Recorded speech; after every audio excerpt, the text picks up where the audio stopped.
we're in the 06010. Focus, fantasy focus.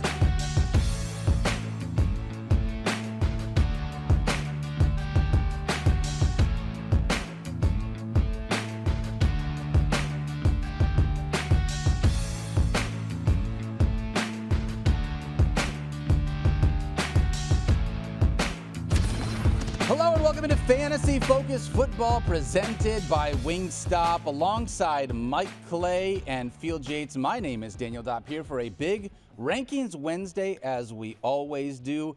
Mike, I've already talked with Field a whole bunch this week. Have not been able to see you very often. It's week 14. We are either in the first week of the playoffs or it's the last week of your regular season.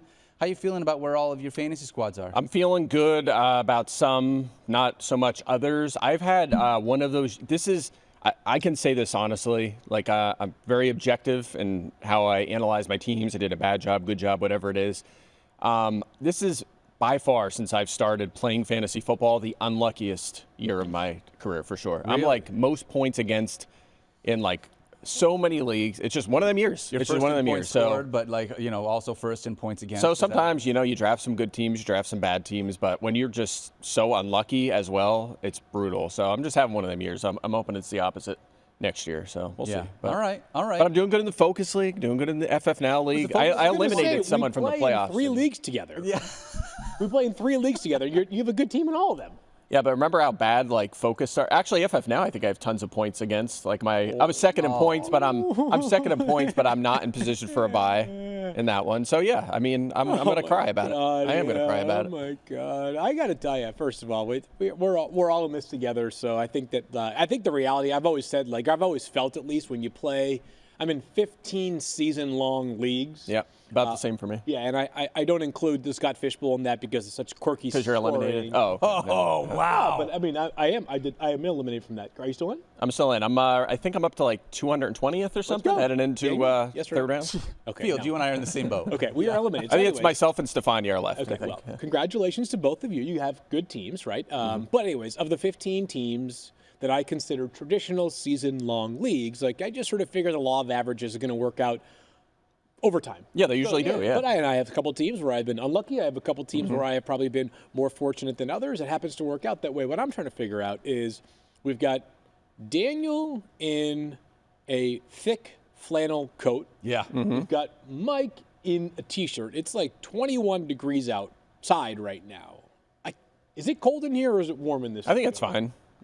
Look, I'm trying to, there's bright lights. It's warmer in here. I'm trying to savor any sort of warmth I can and pretend it's summer, so I'm going to just pretend. It was really cold outside because it snowed last night. We actually have snow here in Connecticut, but you guys do, not down where we are. Yeah, I'm a little warm. Field, are you warm? I run cold, so I'm going to add a layer here. Whatever. You know what? I'm actually going to take a layer off. What's happening? I'm going to take a layer off if you guys What's don't mind happening? what's going on here. All right. Oh, no. This is one of those things where No, I don't need a sweatshirt. I just need a T-shirt. a little something over top. You know what I'm saying? Like a vest, almost like a vest. Oh, that's a good-looking T-shirt too, Field Yates. What's that? Oh, we both have the same shirt. What's your shirt that's weird. say? What a coincidence. My shirt says, and if I can read it upside down, it's not collusion if it's Clay losing. Oh, it's not collusion if it's Clay losing. Does your shirt say that too? My shirt does not say that. It can now, though. Let's go. Make sure it wasn't collusion. All right, so first of all, how do I oh, wait, this just says it's not collusion? Yeah, Rosie didn't want you to feel left out, so we also got you a shirt as well. Okay, cool. I'll put it on. Our buddy, Field and I play in a league called the Michigan Men League, and our friend Al, by the way, happy birthday yesterday to our buddy Al. Birthday. Yep. Yes, right, he's awesome. Yep. He had a friend of his make a shirt that says, it's not collusion if it's Clay losing, and we just wanted to roll with it. I asked Rosie if she could be able to mock something up to be able to have us wear a shirt, and she didn't want you to feel left out. So it's not collusion as long as all three of us have a T-shirt, Mike Clay. I don't get it, but I'm here for it. Look, the first thing that popped into my head was how do I profit from this? Okay. Yeah. How do I put my girls through college from these T-shirts? Can we sell these? How do I get paid for using my? It's not collusion. It's Clay losing. So yeah, the point, Mike, is that you can make absolutely ridiculous indescribably bad fantasy trades as long as they negatively impact you. Yes. Okay. Yeah. Then it's All right. not collusion. Well, how I it do works. that for sure. I've done that for sure in You our have? Dynasty League, whatever it's been. Yeah, I've made some bad deals. So, including basically every quarterback trade Yep. I've made, including with you. I traded you Derrick Henry years ago for Russell Wilson. Yeah. I've traded Saquon and a first for who is that one? Justin Herbert? Justin Herbert Herbert. and Kyle Pitts. Herbert. No, I didn't get Kyle Pitts. Oh, okay. And then I traded for Watson. I traded Debo in a one. Yeah. Like every trade. Fortunately, I got my title last year because the quarterback situation's been a debacle. So anyway, I just was randomly venting about that. But cool shirts. Yeah. Thanks, man. And mine just says it's not collusion. So now I'm going to wear this and people are going to be like, what? Explain this. What's Why? not collusion? I don't understand.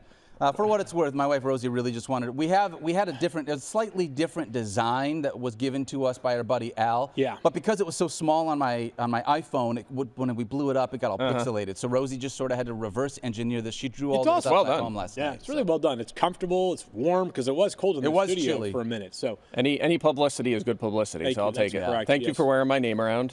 I love it. I appreciate that. you I've can never also- gotten a Field Yates shirt. You can't. Well, they don't have them. What? Why not? You don't? I thought you had. Oh, the you have Yates something. shirts, I Yeah, do. I don't have one of those. You never gave me I one. don't know. That's a good question, Mike. Why you didn't get one? But again, Mike is huge on Etsy. Mike Clay NFL has obviously his Obviously. Yeah, That would Mike be Clay my NFL daughter. Huh? DIY. Your daughter? That would be her. Anything she's. Hold on. Anything on Etsy that would be We her. have. You know what? I just thought of something that's important, and we're going to talk about rankings in just a second here. Mike's daughter did something incredible. Yeah, this is hard to past do. Weekend. Something I haven't done this year. Yeah, no, or probably ever in your life. Tell me what happened. 16-0 and pick 'em. Zoe, my 8-year-old. serious? 8-year-old, yeah. We do a little pick 'em league together every week, and she went 16-0 this week. Wow. Crushed it. Yeah. Did she use the classic fade Mike Clay's picks? Absolutely. No, I think I went like 14-2, but she just got the other ones. She got them all right. I picked against the Eagles actually. I thought Baltimore would get them in Baltimore. Yeah. She did not. She had the confidence. She knew. But she's good. She looks at, and pick 'em on ESPN. You can see like the money line. I've taught her what that stuff means, how much people are picking, that 1-800 percentage, Gambler. Jesus. the line. It's all, I explained that there's information on here, what the world's picking, who they're leaning toward, who's the home team, and she looks at that stuff and makes a pick and nailed it. Wow. Nailed it. Very impressed. She like, Papa, the juice on this one is too much. I don't love it. Did you go that far to be able to explain all that? No, we're not there yet, but we're. Okay. How would you describe what your kids do these days? Well, my daughter picks every football game correctly. My daughter picks her nose. So congratulations Yeah, to mom. Oh, you'll get there. You're in the young ages. Yeah, you're You know gonna what get I there. want, You're gonna be good. and then we'll talk about rankings. I want to see your daughter go up against the corgi, who always picks the teams that are Yeah. going to win with the little ball that we shoot down. Like Air Corgi. Is I don't know if I should also be pretty good. offended by this or. No, I just want to say bravo to your daughter. Yes, It's very congratulations. Thank you. Good job, Joe. Good job, Zoe. Nobody knows where Zoe got her football intellect from, but Nope. that's okay. Perhaps, maybe she just watches great content on YouTube, like Fantasy Yeah, it's hard to say. Yeah. Must be it. Yeah. Maybe the Monday, Tuesday shows specifically. She Probably. watches That's those that's really usually big. what she's watching. Yeah, I think. Yeah, that's fair. on her tablet. All Yep. makes sense, yeah. All right, let's dive into these Week 14 rankings. And as a reminder, we got 6 teams on a bye. It's the second bye-mageddon of the season. And final. And we don't know why the NFL does this. No one wants all of these teams on a bye here in Week 14. The Texans, the Colts, the Broncos, the Patriots, and maybe worst of all, the Commanders and the Ravens. Yeah. So many good fantasy squads that are going to be impacted by all 6 of these teams being on a bye. Let's start, as we always do, at the wide receiver spot when we're going to dive in on the top of the wide receiver market. And we're going to take this fairly deep, pretty deep into the wide receiver area here. So let's start 1 through 10, though, when we're looking at these guys. Starting at wide receiver 1. We've got Jamar Chase, Puka Nacua, Justin Jefferson, Amon-Ra, and T. Higgins rounding out the top 5. 2 Bengals inside the top 5. Good matchup Monday night. And then 6 through 10, we got Cooper Kupp, George Pickens, CeeDee Lamb, A.J. Brown, and Malik Nabers. Guys, I want to focus on 2 players here. Okay. All right. To me, it looks like it's a fairly chalky top 10, but there are 2 guys that have like really serious quarterback issues in there. One of them is CeeDee Lamb. And Jamar. One of them is CeeDee Lamb. The other one is Malik Nabers. So let's start with Malik Nabers. Because with Malik Nabers, Mike, when you look at everything that he's done so far this year, it feels like, man, he continues to get some volume here, even with Drew Lock last week. Ooh, boy. Did you see enough with how much Drew Lock was targeting him to feel like, hey, I'm still in on Malik Nabers being a top 10 wide receiver. Yeah, it's one of those things. You guys know maybe more so than anything else I'm going to chase volume. I do. It's the basis for a lot of what I do. And efficiency matchup are always variables in the projections and rankings. But look, I had 13 targets last week. He has had a 30% or higher target share in 9 consecutive games. Wow. So ranking him 8th at receiver, like, especially with 6 teams on a bye, you can't really go much lower for a guy that's seeing a 30% target share in 9 straight games. He did have 8 catches for 69 yards last week. I know he hasn't scored in a while, but he still has 6. Yeah, 6+ catches in 5 straight games is between 10 and 16 fantasy points in all of them. And also it helps a little. This is a good matchup. They're playing the Saints, who have struggled. They're missing their top 2 corners from earlier this season. So I think there's enough here that he's a viable back-end wide receiver 1. And frankly, again, with all this volume, it's hard to believe he's even this low. He should be so much higher. Yeah, I mean, I don't have him dramatically lower. I have him as wide receiver 11. So what are we really talking about of wide receiver 8 versus wide receiver 11? Not a whole lot, but to me, it almost felt unright to put him inside the top 10. He hasn't been a top 20 finisher since week 4. Wow. He hasn't scored a touchdown since September. Guys, it's like I got my, Santa is already making the way around Connecticut right now. That's how close we are to the end of the season. So, yeah, he hasn't had top 20 finish since week 4, as I mentioned, but he does have 7 or more targets in every game. He has 10+ fantasy points in every game but 1. Mike mentioned the matchup. It's not bad here. It's just one of those where probably still files under that yes or no calculation more so than where does he actually rank. I guess what I would say is that in every team that I have Malik Nabers on, and I have him on quite a few, I'm going to continue to play him, but this feels like a player who no longer is going to be maybe not solely, but principally responsible for getting me either into the playoffs or winning playoff matchups. He just feels like, a nice piece of the puzzle as opposed to a guy I have a team where I have him and Jamar Chase. I thought maybe those 2 guys alone could be good enough to carry me to a championship because of how awesome they have been. So wide receiver 11, not that different than wide receiver 8, but I couldn't get him inside my top 10. When was the last time you said he got in the end zone?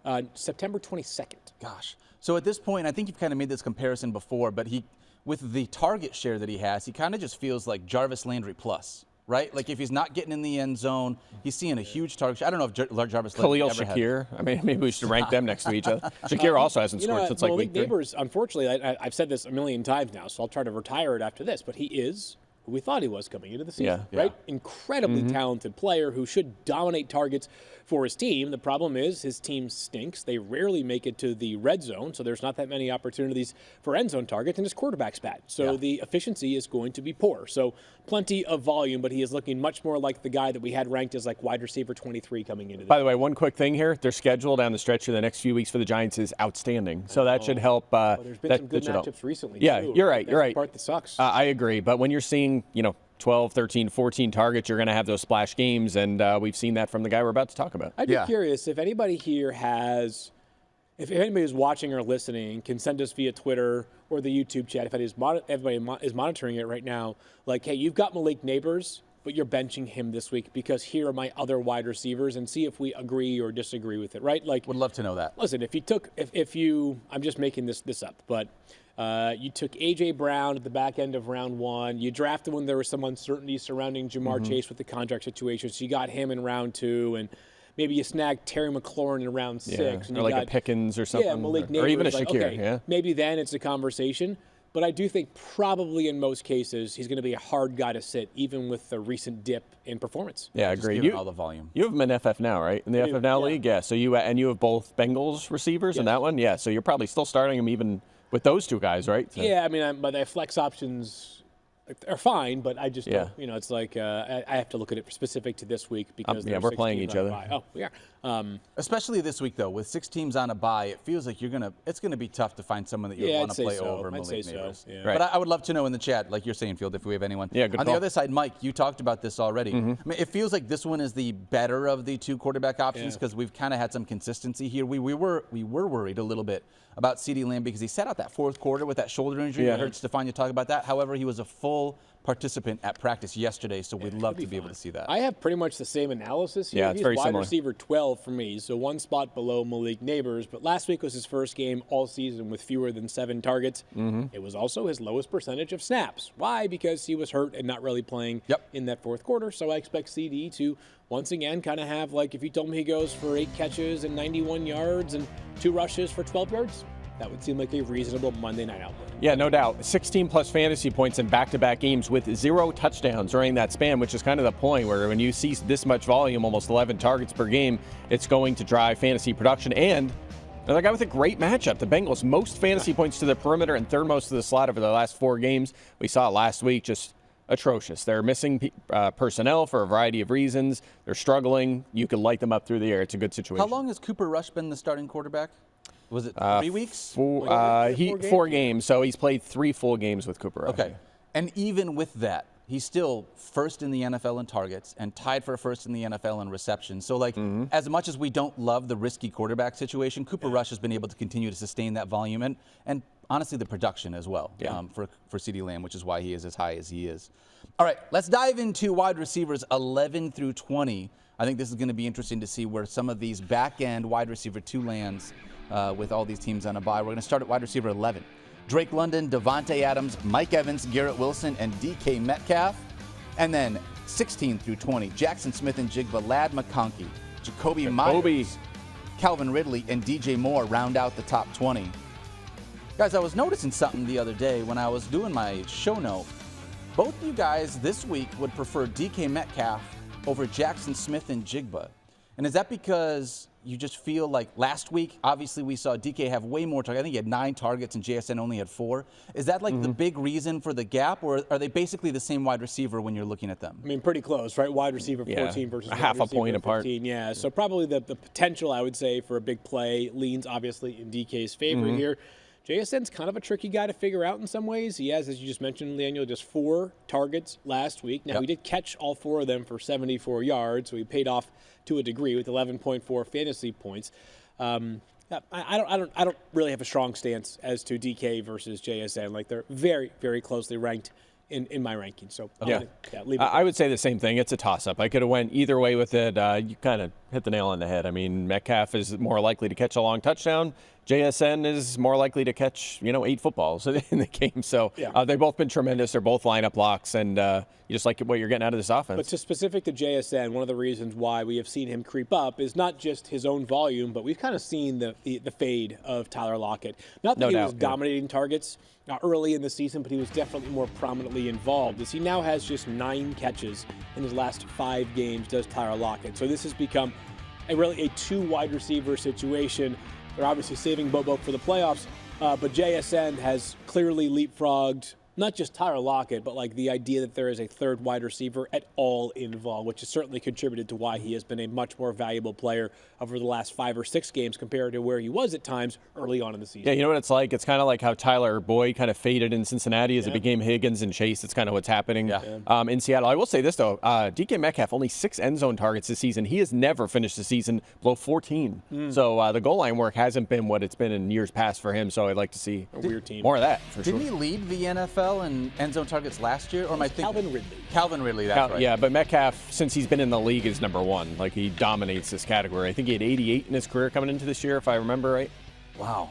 Which is so vexing because of the fact that Geno Smith is throwing the ball so Exactly right. much. Yeah. But they can't. Maybe that's a problem at the goal line. They can't score touchdowns. Maybe that's the problem. A lot of guys too now. They use a lot of different players, right? They've got multiple running backs they lean upon. They obviously have multiple tight ends they now lean upon. Yeah, can we have AJ Barner? AJ Barner touchdowns? Barrow, Brown, like you get a pass and you get a pass and you get a pass. I don't love it. Don't love that. Yeah, but they're still both top 20 wide receivers, not only with the volume they're getting, but looking at what they do. Cardinals make pack against wide receivers, I believe. Yeah, they are better against the perimeter than the slot by a little bit. But, but by the way, I feel like it's been kind of quiet, unheralded, but JSN, it's happening. Like, it's just been kind of an odd one because he was so boom-bust, but the breakout's happening, and the guy is what's he, 22? He's young. He's so young. Player at Ohio State who was drafted last year in the first round. Yeah. Lots to love there long term.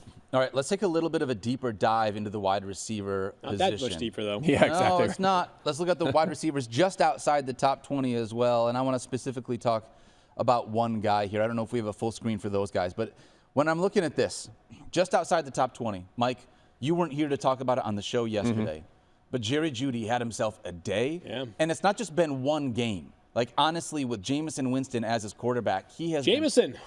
Did I say Jameson? It's your Jameis thing. Yeah. Winston. That's all right. You got as Jameson his Williams on your mind. I know, that's the problem. He's in this range, too, in the ranks, so it's okay. How are you approaching everything that is Jerry Jeudy because of all the volume that he's getting, how much Jameis is throwing the football, and the fact that there was no Cedric Tillman last week? So what are you doing with him here in Week 14? Well, first of all, I wish they were playing Denver again. Is there another team he played for that maybe lied to him during the draft process that he's facing off with? That would be good to know. I don't know that, but they're playing the Steelers. Someone that he offended. Well, look, they played the Steelers 2 weeks ago. He did 85 yards on 6 targets in that game, so that's a good sign. Yeah, I'm buying it. I mean, he was the number 1 scoring receiver last week, 4 straight top 25. So even with Tillman out there, he was producing 23.9 fantasy points per game during that 4-game span. Only Jamar Chase is ahead of him during that span. 9.8 targets per game in his last 5.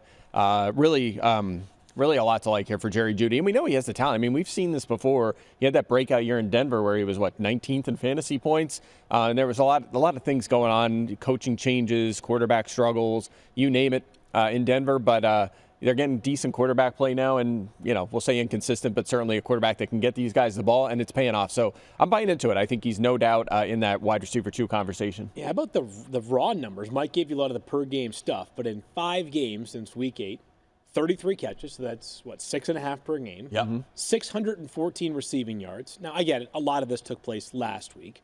49 targets. But he has 11 or more targets in 3 of those 5 games. Yep. And he has at least 73 receiving yards in all of them.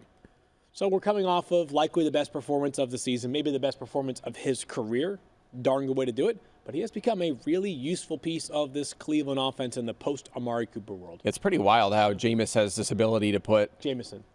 Okay, yeah. We're going to do this now. We're changing someone else's name. Jameson Flacco. No, I Winston. can't. Don't do it because I'm going to do it by accident. But Jeudy, Elijah Moore, Tillman, Njoku, all on the fantasy radar. Even what a Nick difference. Chubb caught a couple of passes in that game. Yeah, right? he caught a What touchdown. an interesting team they're going to be this offseason. And I don't want to dismiss what's going on right now in Week 14. Obviously, you have a lot that we have dove into? Whatever. A lot that we have already got into. We'll get into much more going forward. But, this feels like the offseason where the Browns move off their stance. Obviously, Deshaun Watson coming off of a major injury is a factor there, but it feels to me like there's a chance that Deshaun Watson is just the backup in Cleveland next year. Because they just say, we just have, we might have a lower floor, maybe a lower floor. The ceiling is dramatically higher on offense with Jameis Winston under center.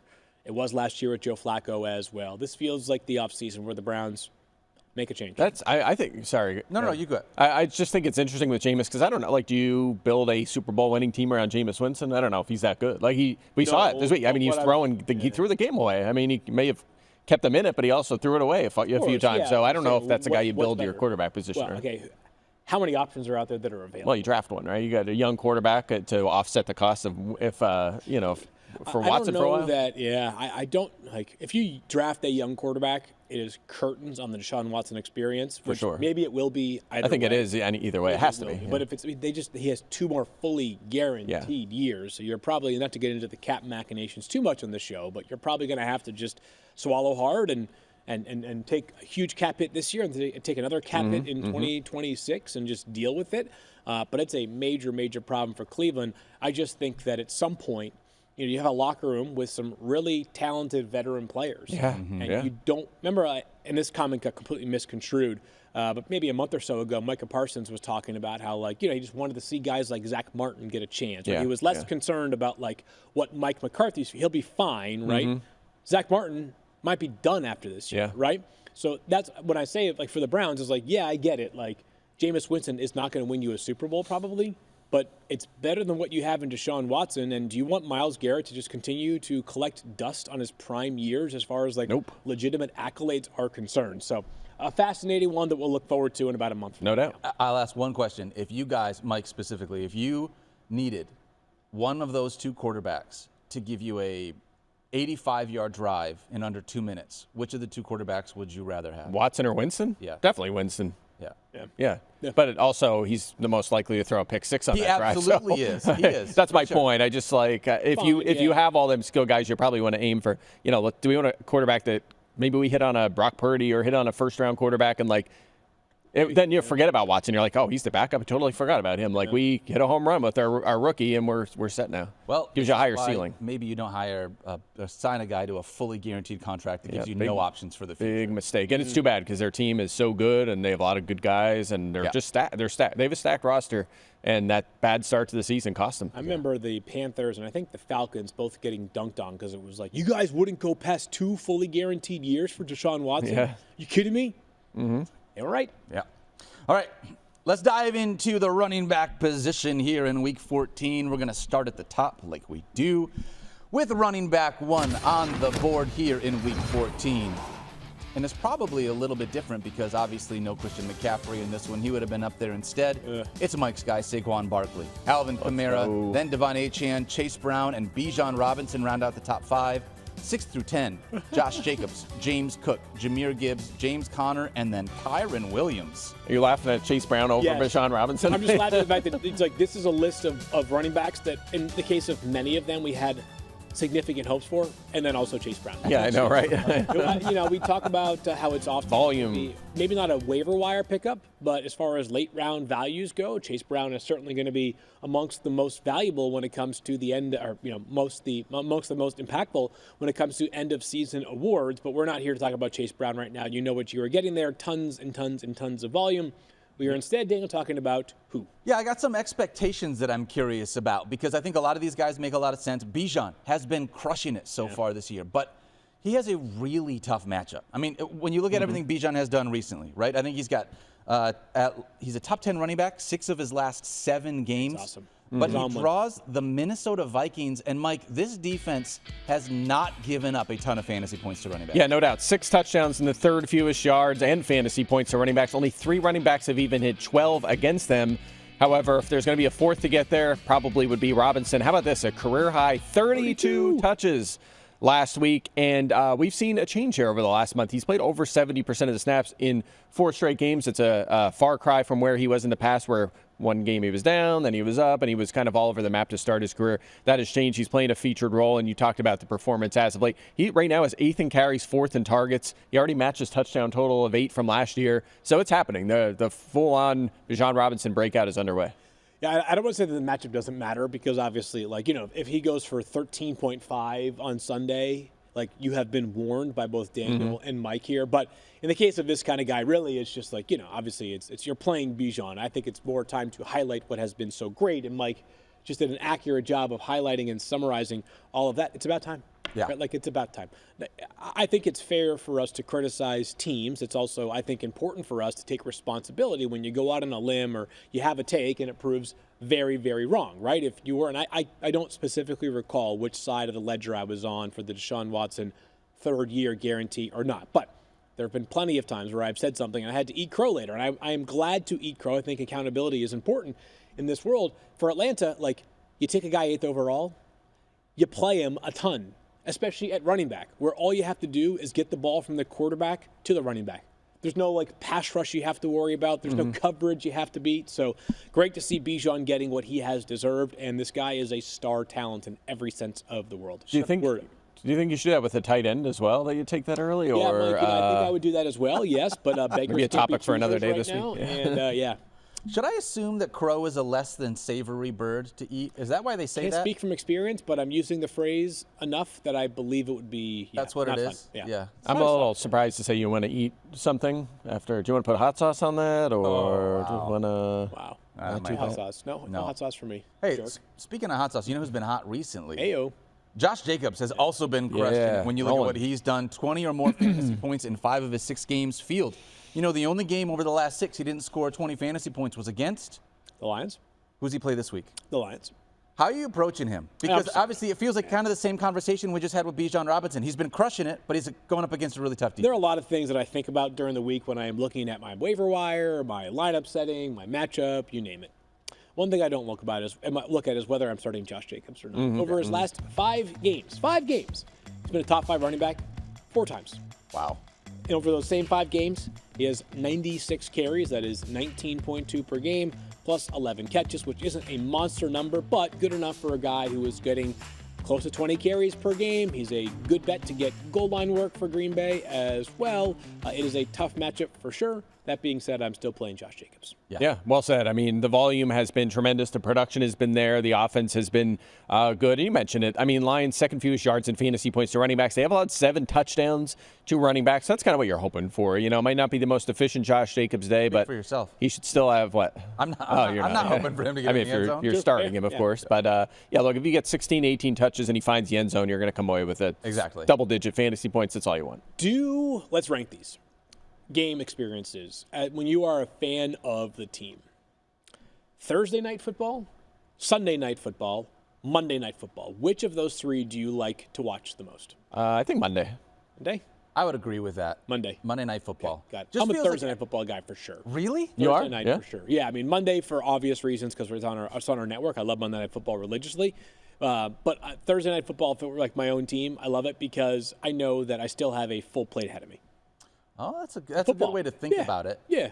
I also, and you guys know this now, like legendarily, like by Monday night, I am freaking so toast and tired. Yes, that's like true. Monday Night Football, like if we have a dull game, like Monday night this past week was great. It was like steroids for my mind because it was such a fun, entertaining game, right? But when you have a slow Monday Night Football game, you're sitting there in the third quarter and you're just like kind of nodding off a little bit. Yes, I have, as you guys know, 2 kids who wake up very early. Like that can be a tough slog sometimes. Yeah.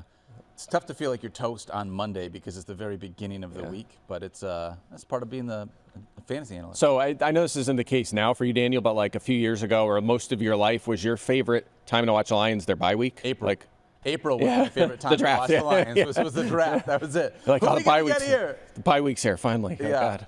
I don't have to watch this team. I can watch everyone else. This is what good teams look like. Okay. It's so much fun to be able to watch your team when they're doing well, which is great. Field, I'm hoping that you tell me that the Lions are going to have the 31st or 32nd overall pick in the draft. And then, obviously, I'm going to be checking out first 30th. draft. Okay, Mike. 30th. Hey, my mock draft 2.0 drops, I believe, next Tuesday. Oh, Okay, yeah. you're All right. keeping an eye out No, for that. maybe it's Wednesday. I think it's Wednesday because what we do, I'm working through it right now. It's tricky when you do it this late in the season because ESPN's preference would be to use the current draft order. Sure. When you do it back in like August or even like week 3, they'll have you do like the FPI projections, right? So that, you don't have to worry about it too much. They're not going to change dramatically, but like a team could go from picking 11th right now to picking 19th by Tuesday morning, depending on what shakes out during the week ahead. So I think Wednesday, because we're going to wait till after Monday Night Football, which you have 2 teams that are bad, so they can move up or down quite a bit. Yeah. And that will, bad records, I should say. So yes, Wednesday, new mock 2.0 is available as of right now. And again, there's still games to be played. Yes, the Lions do have pick 32. I'm going to guess the Browns will not be drafting a quarterback. Browns will not be drafting. Not in the first round. No. Nope, not happening. Yeah. All right, I'll keep an eye out for that. Definitely interested to see what that's going They're to be. drafting a guy named Jameson.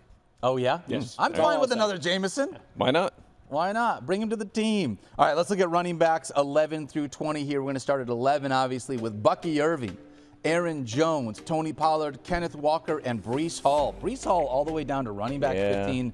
Even that doesn't really feel great, to be honest. And then you got 16 through 20, David Montgomery, DeAndre Swift, Najee Harris, Tyrone Tracy, and Travis Etienne. Travis Etienne is creeping back up actually a little bit. Yeah, Hall is interesting. He still fits that yes/no bill where you're starting him, but it's a little disappointing. Getting Davis, the rookie, involved last week too.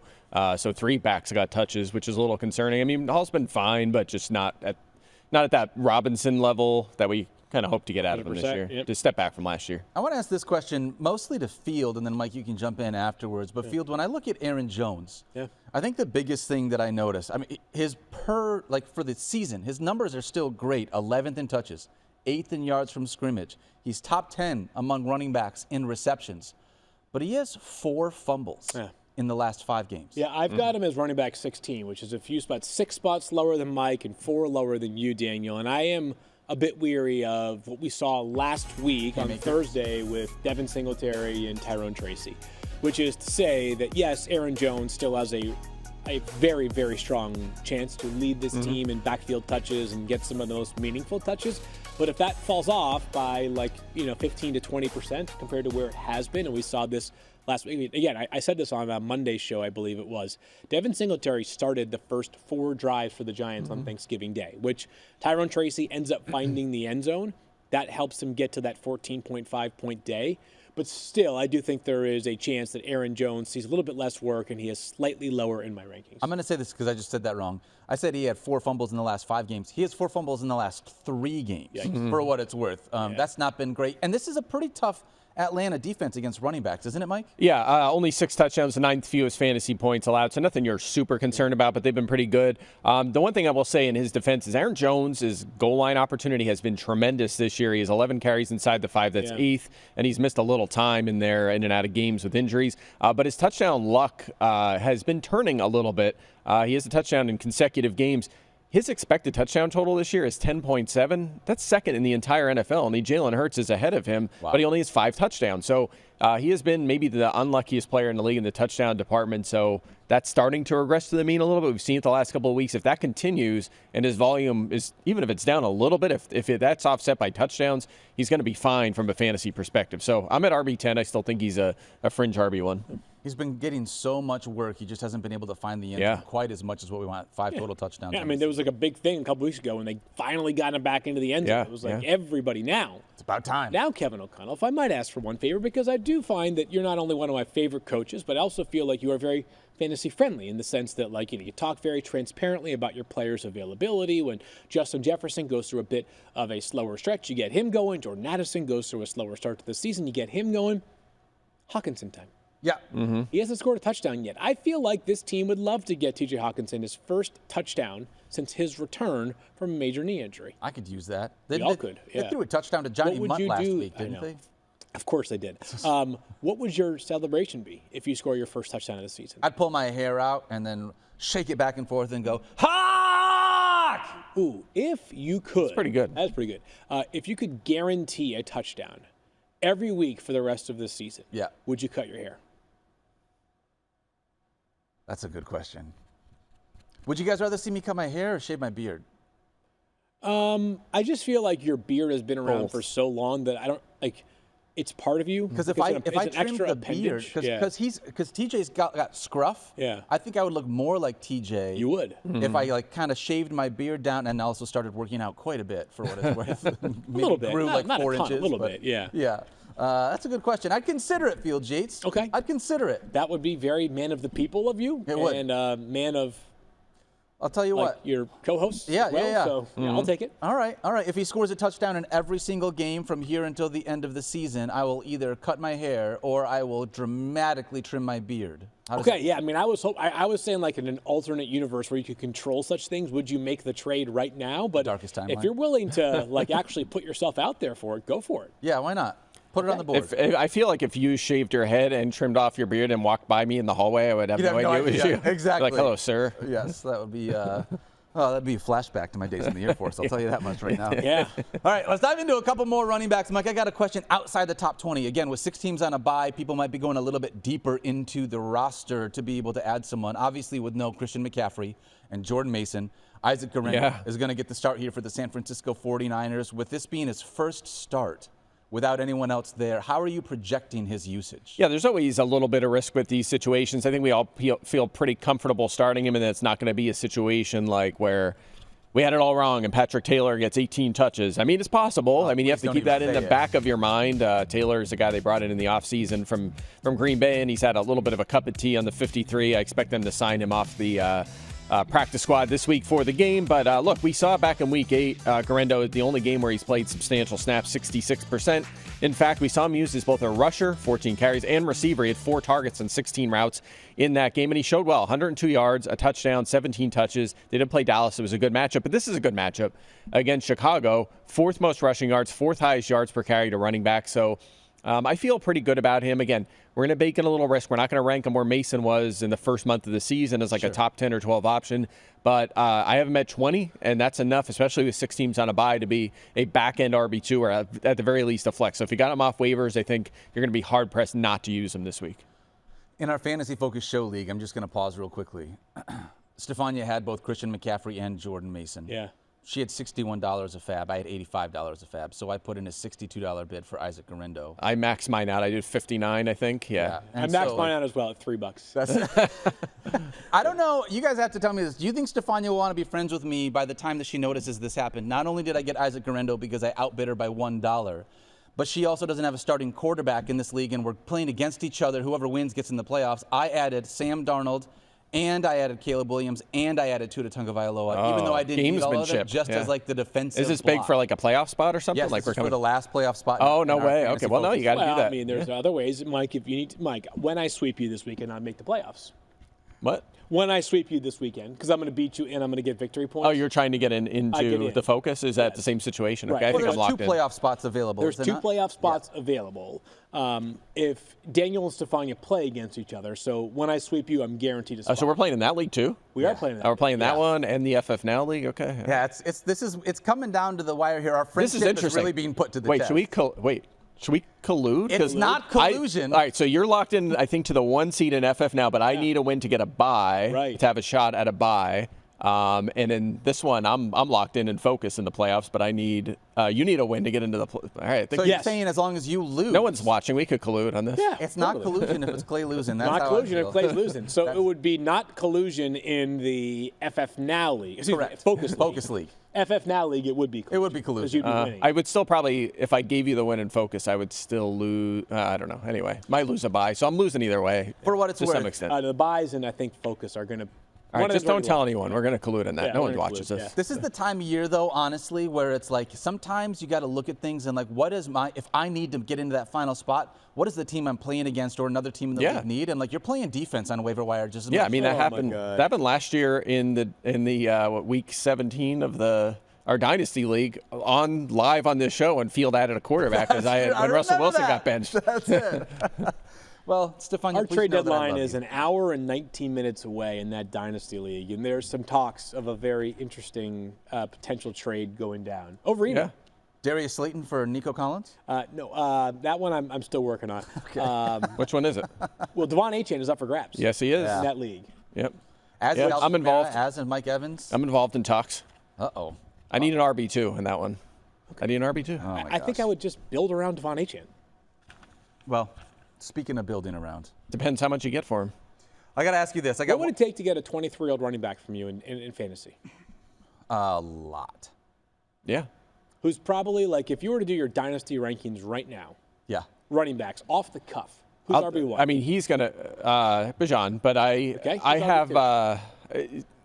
I know where you're wondering where HN is, and I know that I How think far down do you have to he's in the top 5 for most. I'm still. I mean, again, this is gonna be an off-season topic. Still nervous about him for Okay. sure, but that's a conversation Where for do you another feel? day. But that's a consensus is he's up there. I would have him as top 5. Somewhere in that range, Yeah, right? yeah. Top 5, top 7 Give or at take least. 2 spots. Yeah. Right? Yep.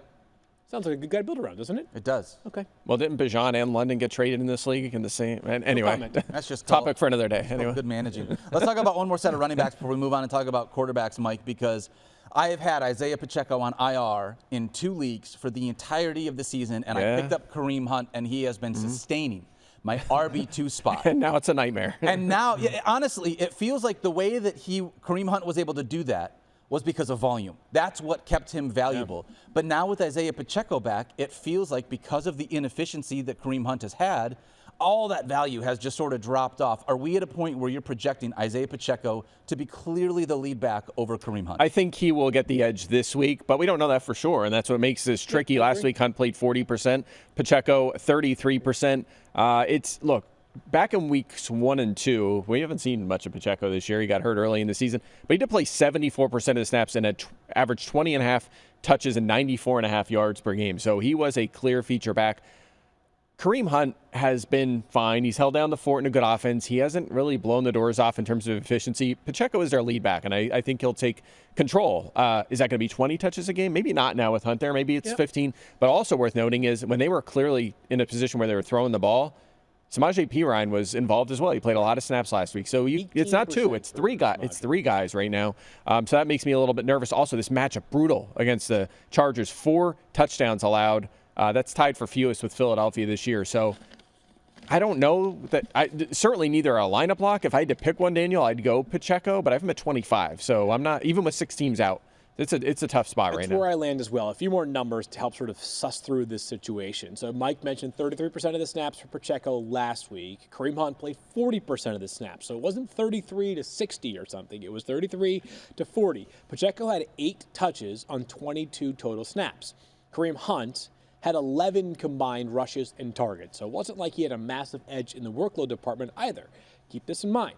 The Chiefs have 2 extra days to get ready for this game on Sunday Night Football. So it just means that Isiah Pacheco is probably going to be that much further along in his progress compared to if they had played Sunday to Sunday. So I feel like Isiah Pacheco is going to, by the end of the regular season, be the clear running back 1 in this offense. It wouldn't surprise me if it's closer to 50-50 this week as opposed to only 33% of the snaps for Pacheco. And I say 50-50, maybe more like 50 for Pacheco, 30 for Kareem Hunt, And 20 for Samaje. Samaje Perine, depending on the game script here.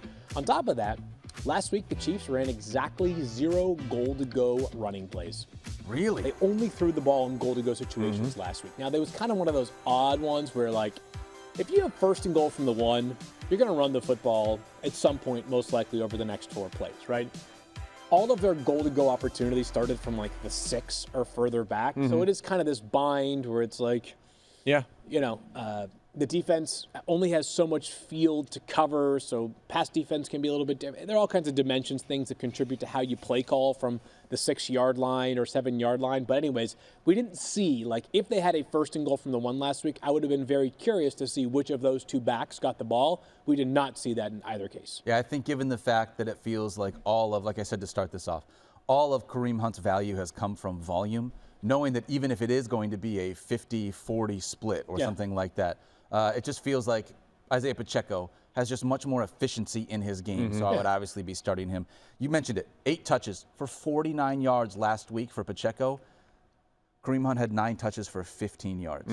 I mean, unless it's he his is getting backfield. big volume, this is one of those things that's real tough. So yeah, we've got Pacheco now ahead of Kareem Hunt. Let's talk about the quarterbacks here. Do it, baby. Heading into week 14, a reminder, 1 million good quarterbacks are on bye this week. You've got QB1, Lamar Jackson, QB2, Jaden Daniels, QB7, Bo Nix, as well as CJ Stroud and Anthony Richardson and Drake May. So when you're rounding out the top 10, it's going to look like this. We got Jalen Hurts, Josh Allen, Joe Burrow, Sam Darnold, and Justin Herbert. 1 through 5, 6 through 10. Brock Purdy, Kyler Murray, Tua, Patrick Mahomes, and then Baker Mayfield. Honestly, Mike, Field and I kind of already talked about this, so I'm going to start with you. Tua, historically not a good bad weather quarterback, and he proved all of the doubters, I was one of them, wrong last week. Going into Lambeau, kind of. and absolutely, I mean, he had over 20 fantasy points. Garbage time. I'll get into it. Go ahead, finish your thought. Sorry. Wow. Okay, garbage time hater. Spicy clip. It was garbage time. Go All ahead. right. Yeah. I thought that he did a really great job. Now he draws the New York Jets, who have given up the 13th fewest fantasy points to quarterbacks. How are you approaching Tua, knowing that they are playing back in Miami, and he's kind of been on a hot streak? Yeah, I'm not really buying much. I think it's the same old story with Tua. You're just depending on passing touchdowns and passing yardage to bail you out because he's not going to run. Look, I know he's the number 1 scoring fantasy running back the last 3 weeks. Only has 4 rushing yards during that span, but keep in mind Miami has 9 passing and 1 rushing touchdown during your span. You were just kind of talking about that, which is sometimes there's just that variance of they just happen to score passing instead of rushing touchdowns. This is a team that scored about half of their touchdowns on the ground last year. During this 3-game stretch, he's faced the Raiders and the Patriots. They're 7th and 4th in terms of the worst EPA against the pass, so easy matchups. And then last week at halftime, guys, he had 118 yards and no touchdowns. He was doing nothing. They play more than 2 And then, it was garbage time. They were getting crushed by 20 points, 247 yards and 2 touchdowns in the second half. I mean, what? That game became competitive. They were down by 8 or more points on 60 of their 65 offensive snaps. I mean, they were getting blown out throughout that game, and they just had to throw the football. They're playing the Jets here, 2nd fewest passing yards in an NFL low, 9 passing touchdowns allowed. The reason they're even close to mid-pack in touchdowns or fantasy points to quarterbacks is because they've allowed 7 rushing touchdowns to quarterbacks this season. Tua historically has not been very good against the Jets, 13 fantasy points a game.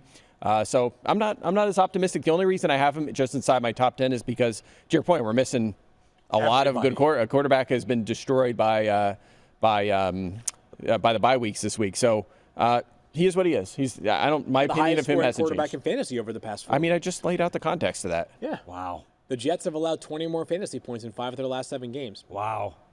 Do we do? I mean, you know what's so hard? I want to do a board bet because I feel like there's divisiveness here. Top 7 but or we no? have them all in the same spot. That's the problem. Yeah, that's what I mean. With all the buys, he's still a back-end starter, but I don't think anything has changed from what we've said about him. Like, he's a mid-range QB2, maybe a good QB2 if maybe a streamer if the matchup's good. But What's that's his what we thought. projection? I got it. Ready? All right, go ahead.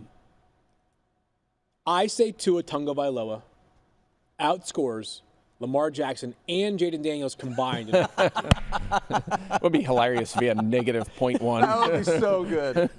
All right, what I would No. say, 17 fantasy points. What would you say is like worth it? That's well, again, we're right next to each other, so I don't know. 19. I'll take 19. I have the same ranking as you, so how can we have a board bet on You that? want Take 20? 19. I don't care. We'll do a number. I 'cause want we a have more free- confidence. I think that I want a sushi bet. maybe the board bet should be going forward. If you guys think that he's like a top 5 quarterback going forward or something, like maybe that's the board bet. I said top 12 on the show yesterday.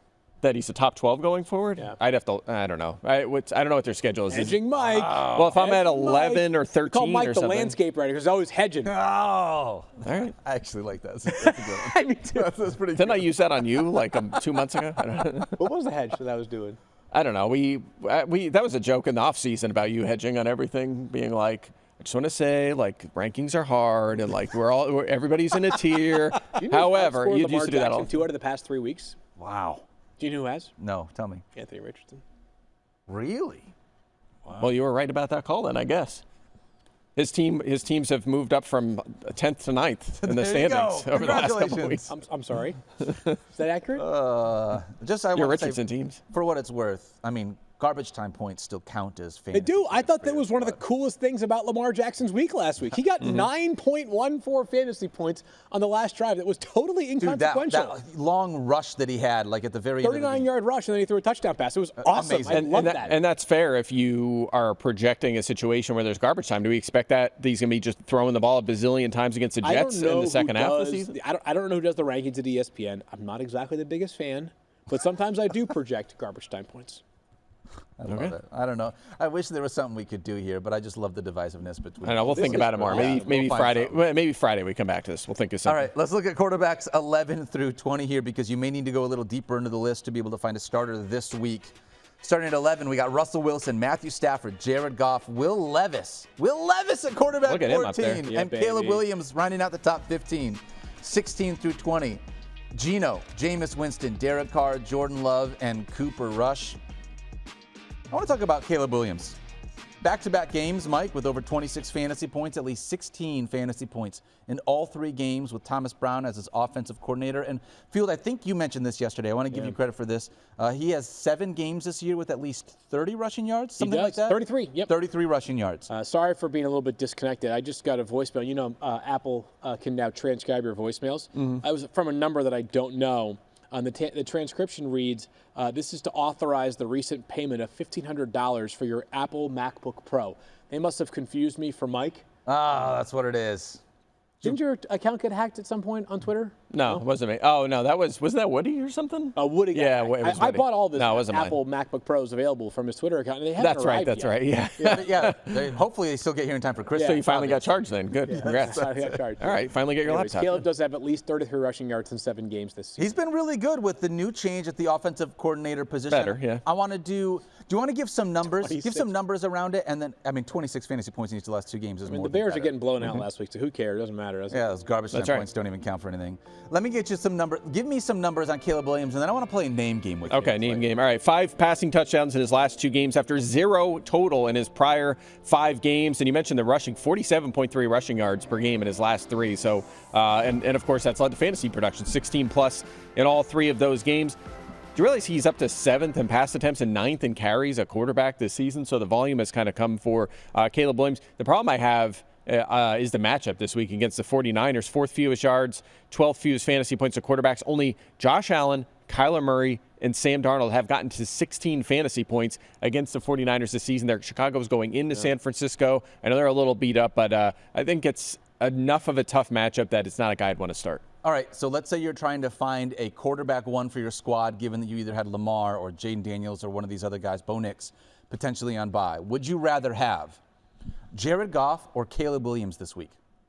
I have Caleb one spot ahead of Jared Goff. I have Goff a little ahead, which is tough because he hasn't been very good the last 6 weeks in fantasy. So has he been 17th or lower 5 of his last 6? So he's actually played worse, but He's a I better have a slight right-handed edge for him. Tua. Yes, he is a better, just as slow right-handed Tua. That is exactly what he is. Yes. I have Caleb over Jared Goff. I would take Goff, but I think I'm like, we're one spot different here. Let's keep doing this then. What about Geno Smith or Caleb Williams? Caleb Williams. I have Geno 1 spot ahead. Wow, I would rather have Caleb Williams than Geno Smith with how he's been playing. What about Will Levis? Will Levis and the matchup. I like Levis this week. I can't believe I'm saying he's I been like good. Will Levis for the next month.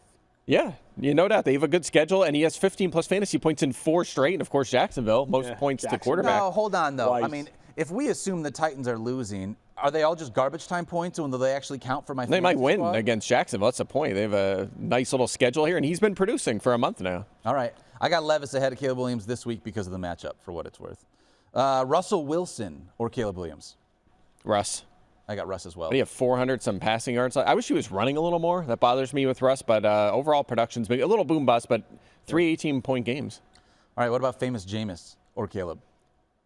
I have Caleb. I'm going Caleb here as well. Yeah. Really? This is a tough matchup, too. Pittsburgh, fewest fantasy points to quarterbacks. Yep. Yeah. So all right, I got Caleb as I'm well. more on the lower end of Caleb in this tier of quarterbacks. You guys are a little bit higher, but it's they're all within a few spots of each other. But you gotta evaluate these guys this week. That's what I noticed doing rankings. I got to like 5, 6, 7, and I'm like, oh boy, like Will Levis could be like 8. It's a rough week of quarterback. So you're saying only 3 quarterbacks against the 49ers have hit 16 fantasy points? I say that Caleb Williams reaches 16 fantasy points against the San Francisco 49ers in Week 14. I say Caleb Williams does not reach 16 fantasy points against 49ers in Week 14. Put it on the board. Put it on the board. He's projected at 15.5, so that's what he's going to get. That's how they work. We know how those projections work. All right, let's dive into the tight end position real quick before we close this thing out, because tight end is another one of these spots that's been real difficult. Looking at 1 through 10 so far this week, we got Brock Bowers at 1, as he's going to be for the entirety of the rest of the season. Trey McBride at 2, Travis Kelce at 3, George Kittle at 4, and Jonnu Smith all the way up to tight end 5. He has been crushing it. 6 through 10, Evan Ingram, David Njoku, TJ Hawkinson, Sam Laporta, and Jake Ferguson. I got 2 guys I want to talk about in here, and I want to start with Evan Ingram. Do you remember last year when he had 114 receptions? I do. Yeah. And then this year, there's no Christian Kirk. There's no Gabe Davis. He's now gotten hurt. Their running game has been in shambles. You would assume he would be a guy that's just been smashing for this. He probably has 150 catches by now. He's got 43. That's not good. I know he missed some time with a hamstring injury. Yeah, he did. But now that he's got Mac Jones under center, how are you feeling? Field, I'm going to start with you. How are you feeling about Evan Ingram? I mean, we still have him as a top 10 play, as you just laid out, but he has over 45 receiving yards once this year. He has 1 receiving touchdown. So, yes, the ceiling is much lower. The floor is even lower with the quarterback change. That's where I'm at on Evan Ingram. Yeah, still 7+ targets in 4 straight games at tight end. That's a hard number to get to. So that's enough for me to feel optimistic enough to make him a mid-range tight end 1. It is a tough matchup. Tennessee's been good against tight ends, but I'm still starting him. Yeah, he's my Brokeback Mountain tight end because I just can't quit him. And this is one of those things where I feel like, given the volume that you just had over the last month, I mean, he's second amongst the tight end position in targets. So, like, I realize that we haven't gotten the production and efficiency that we wanted, but, like, just given the volume there, I still love it. Is that, I haven't seen that movie. Is that a line from the movie? What? Yes, it is. Yeah, it is. I just can't quit you. Oh, okay. I think I've heard that before. All right, it didn't land quite, but needed a little explanation, but we got there. Movie, yeah. We got there. I got one other tight end I want to talk about. Sam Laporta. The question that our producers put on here is the inconsistency concerning? I just want to say yes. I mean, maybe you guys tell me the inconsistency isn't concerning for you guys, but I kind of dove into the numbers about it with Sam Laporta. Of course it's concerning. I guess the positive case for Sam Laporta is he's amongst the best bets to score a touchdown this season. He's got 5 receiving touchdowns in his last 7 games. 2 of them last week. Literally every other game he has scored since week 4. And by the way, unreal. But like last week is maybe the most hilarious Sam Laporta touchdown line ever. Yeah. 3 catches, 6 yards, 2 touchdowns. Yep. I mean, I look at this just from looking at the entire season. Okay, we've been talking about. I think a lot of people have said, "Man, I didn't think that Jameson Williams was going to come on and." Williams. Oh my gosh! Stop I it! hate you. Stop it! You're going to get my brain all in I these know. pretzels, Field Yates. I didn't think that Jameson was going to come in and take so much of a target share away that it was going to impact Laporta this much. I don't think it's Jameson Williams. Like, when I look at this, last year through 13 games, Jared Goff had 430 pass attempts through 13 games. This year, he's got 340. That's 90 less pass attempts than he had. So I think that Laporta has just been the unfortunate, like the biggest victim of the Lions being more efficient and productive in other areas of their team. And being better on defense now. Yes. Yeah, agree 100%. I will say this, though. I think there's reason for optimism with Laporta. Weeks 1 through 7, his target share was 10%. That's when we were like, what is going on here? Since week 8, 22% when he's been active. So that's back to where he was last season, 6+ targets in 4 of his last 5. So I have him in tight end 9, despite the up and down. I think now if he keeps getting those sort of targets, he's going to be fine as a back end tight end 1. So by the way, good matchup against Green Bay. They have not been good against tight ends. Yeah, good matchup, and it's tough when you are a young and we know productive tight end on a team that is scoring the most points in the NFL. Yeah. It's just one of those things where you feel like, all right, there's a little bit more confidence in this situation. Yeah. Let's look at tight ends 11 through 20 really quickly in case you need to go that low. Starting at tight end 11, we got Cade Otton, Dalton Kincaid. Speaking of tight ends on good offenses that haven't really lived up to expectations, Will Dissly as well, Juwan Johnson, and then Tucker Kraft. 16 through 20, Mike Gesicki, Noah Fant, Pat Fryermuth, Noah Gray, and Kyle Pitts. Kyle Pitts after Noah Gray. I was just thinking my. that. Gray was good again last week, 9.2 finish. Well, they're both second string tight ends. Yes, I mean, correct. Pitts, 30-some% of the snaps last week? For all catches. the things that What a Arthur joke. Smith got wrong in Atlanta, Jonnu over Kyle Pitts wasn't one of them, apparently. Right? No, he's done a good job. That's been the thing. Let's talk about maximizing players that he didn't take in the first 4 picks. Tucker Kraft. I love you, Field.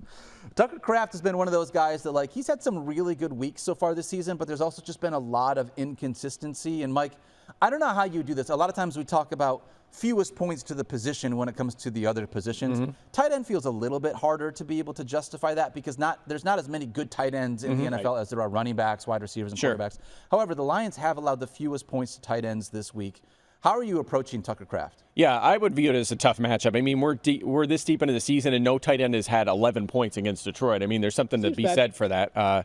So they've been dominant against that spot. Kraft is tricky. I mean, remember, he was the number 1 scoring tight end in both weeks 4 and 5. Since then, his finishes are 31, 11, 8, 19, 58, 14, and 12. So none better than 8 since that point. It's been kind of all over the map. He did have a good game last week. But before that, he had a 3-game slump. So he is definitely a tricky one. It's one of them situations where I have him 15th. I think he's a tight end 2. Not the worst guy if you're kind of desperate for a streaming option this week with all the buys. And maybe they are trailing in this game and throw a little more, and he has an okay game. But, again, tough matchup, inconsistent production, ideally not starting. Over the last 6 games, Josh Jacobs has accounted for almost 50% of the touches in Green Bay's offense. Wow. And unfortunately, I think because of that, because they have so many other people that they spread the ball around to in the passing game, Tucker Kraft has kind of become this boom-bust tight end where sometimes it's a Tucker Kraft week, sometimes it's one of these other guys that's a pass catcher in that Green Bay offense. So yeah, worked out pretty good for teams that were like, we're going to go find one of them, we'll say blue chip running backs in the offseason. Remember, the salary cap went up and teams had extra money, and there were some teams that were like good teams that were like, we're going to go get Jacobs. We're going to get Barkley. We're going to go get Henry. We're going to get Joe Mixon. And it's worked out. Like, it was just a good way to spend money this offseason. The runners are back. Yeah, it's been frustrating from a fantasy perspective because I wanted to see more from Green Bay pass catchers. But, I mean, you can't fault where they're at in the standings right now. I mean, Green Bay has been crushing it. I mean, they're in 3rd place in their own division. Is that good? They're closer to 4th than they are 1st. It doesn't feel like it. Certainly doesn't feel like it right now. Inequitable divisions this year, right? The Packers wild. would be 3 games up on the NFC South division leader if they also played in the NFC South. Instead, they are in 3rd place in their own. Remember when the Tampa Bay Buccaneers were in the NFC North? That was such a weird thing to have. Well, we had some crazy ones. The Cardinals were in the NFC East. Yeah, that doesn't doesn't make Arizona any sense either. Yeah, that's right. Yeah. The first game I ever went to was Arizona at Philadelphia. The Eagles beat them by 1 point. No way. Remember that? Yep. How old were you? How old was Baby Clay back then? Ooh, I don't know. Probably like 10 or something like that. I was pretty young. How old were you when you went to your first football game, Field Yates? Do you remember? NFL, probably like, I was a little bit later on the NFL because I grew up in a more college football family. But probably like 8 or 9, if I had to guess. Okay. Yeah. I was way older than you guys. Patriots, the old Foxborough Stadium, it was aluminum benches that were, and it's cold, obviously. I just remember going to the game with like a sleeping bag. It was very cold. Yeah, mine was the Upper Deck at Veterans Stadium, and there's stories about that place. I was like 16 or 17, but to be fair, it kind of like was tough to convince my parents to spend a lot of money to go watch the Lions lose in person when we can watch them lose at home on the Daniel couch. was like, wait, Mom and So you're a Dad, fair why am I weather wearing a fan, got it. grocery bag on my head? Yeah, I don't understand. But that was the whole. We had a decorating party on Saturday to see who could have the best paper Oh, bag. man. How times have changed. That's one of the things I love about the NFL. Yes, Love it. indeed, baby. All right. 11-1. We're going to be back tomorrow with even more. Obviously, we got a Thursday Night Football preview as well as starting our Week 14 preview, Part 1. All three of us are going to be back. Thanks for hanging out with me today, fellas. It's been a good Always fun. Peace out, friends. Shout out to our friends over at Wingstop for presenting Fantasy Focus today. And do not forget to love each other and be kind to yourself. You deserve it. We love you guys. We'll see you on Thursday.